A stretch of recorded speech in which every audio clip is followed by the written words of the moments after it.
Please like and subscribe to our channel. ආයුබෝවන් අද මම කියලා දෙන්න හදන්නේ සිම්පල් විදිහට කංකුන් ටෙම්පරාදුවක් හදාගන්නේ කොහොමද කියලා. ඉතින් මම මේ කංකුන් ටික අඟල විතර කෑලි වලට මේ විදිහට කපාගෙන තියෙනවා. ඒකේ දඬු කෑල්ල ගොඩක් පැහිලා නම් ඒක වෙනම කපා ගන්න.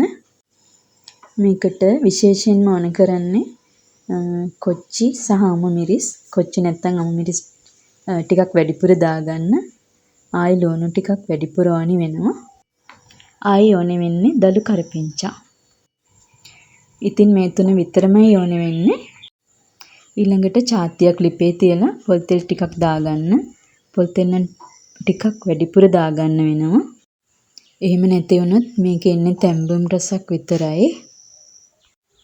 හරි තෙල් ටික රත් වීගෙන එනකොට මේකට මුලින්ම එකතු කරගන්න කපාගත්තු ලුණු. ඒකටම දළු කරපිංචා ටිකත් එකතු කරගන්න.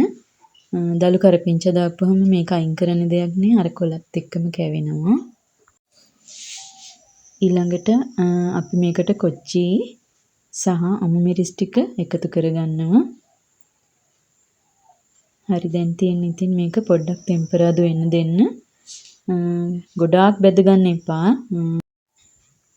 ඊළඟට කපාගත්ත කංකුම් ටිකට ලුණු මේසෙන්දි එකමාරක් විතර දාගන්න.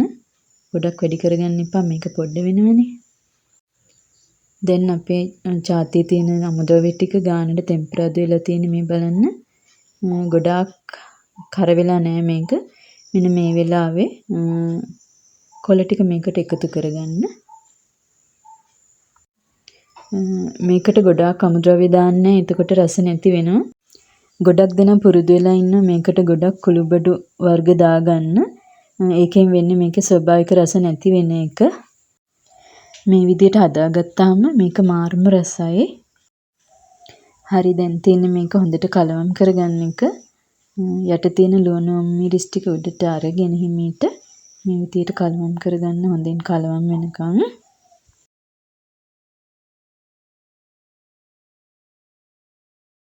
ඔව් දැන් මේක ගානට තැම්බීගෙන එනවා.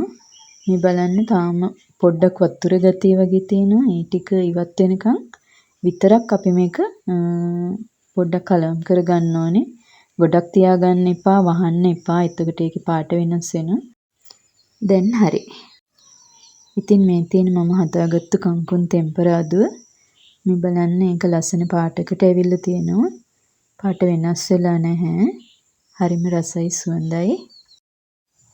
ඉතින් මේ තියෙන්නේ මම කන්න ආසම විදිය කොළයි රතු ලුණුයි එක්ක.